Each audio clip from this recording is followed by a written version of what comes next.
نبی کے بیٹے فوت ہوئے، بیٹی فوت ہوئی، فاطمہ الزہرا سلام اللہ علیہا رضی اللہ تعالی عنہا خاتون جنت ہیں، حسنین کریمین کی ماں ہیں، مولا علی کی زوجہ محترمہ ہیں، اتنی عظمت والی فاطمہ، فاطمہ کی ماما خدیجہ الکبریٰ سلام اللہ علیہا پیارے نبی کی سب سے پیاری زوجہ، اپنا سب کچھ اپنے نبی کے قدموں پہ وار دینے والی ہماری ماں، جس کی وفات پر پیارے نبی غمگین ہوئے، عام الحزن اس سال کا نام پڑ گیا، لیکن نہ آپ نے ماتم کیا، نہ آپ نے اپنے اہل بیت کو ماتم کا حکم دیا، نہ آپ نے اپنے صحابہ کو ماتم کا حکم دیا۔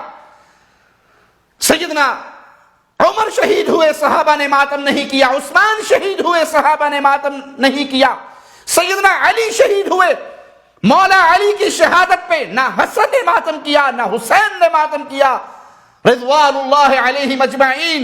سیدنا حسن کو زہر دیا گیا، ماتم نہیں ہوا، اہل بیت میں سے کسی نے ماتم نہیں کیا۔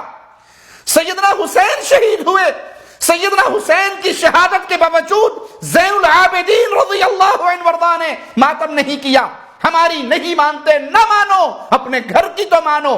یہ تمہارا مولوی ہے، یہ تمہارا ذاکر ہے جو اپنے ذاکروں کا جھوٹ کھول کے بیان کر رہا ہے کہ ماتم کی دلیل نہ تو کسی امام نے دی، اس کا حکم نہ اہل بیت نے دیا، نہ کسی کتاب میں ہے۔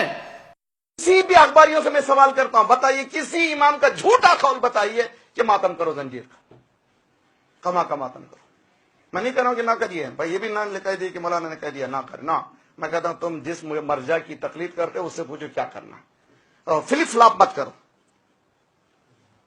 تقلید کرتے ہو آغا سیستانی کی، فتوے بتاتے ہو دوسرے کے، کس کو بیوقوف بناتے ہو؟ یہ کہو کہ تو اخباری ہوں، میں اخباری ہوں تو اخباری بتاؤ، کسی خبر میں بتاؤ، امام زین العابدین سے لے کر کے 12ویں امام تک کسی امام نے کسی جگہ پہ بتایا ہو یا کر کے بتایا ہو؟ نہیں کیا۔ 200 سال کا عرصہ ہے، 1 to 3 years کا نہیں، 200 years، not a joke۔ Karbala کا واقعہ 60 ہجری میں، امام زمانہ کی ولادت 255 اور امام زمانہ کی غیبت کبریٰ 260، یعنی 2 centuries امام موجود تھے۔ 2 centuries کے جیسی عزاداری ہے وہی عزاداری سچی ہے۔ اس عزاداری کا زندہ کرنا آپ پر بھی واجب ہے، ہم پر بھی واجب ہے۔ عزاداروں میں تقسیم نہ کیجئے، ہم کو جو حق ہے وہ حق بولنے دیجئے، آپ کو جو حق ہے وہ کیجئے۔ آپ مرضی کے مطابق چلنا چاہتے ہیں، ہم امام کے مطابق چلنا چاہتے ہیں۔ جس کی تقلید کرتے ہو اس نے بھی تمہیں یہ حکم نہیں دیا، اہل بیت میں سے کسی ایک فرد نے ماتم کا حکم نہیں دیا۔ یہ مولویوں نے ڈرامہ بنایا ہے، یہ ذاکروں نے ڈرامہ بنایا ہے، یہ کھانے پینے کے ڈھونگ ہیں۔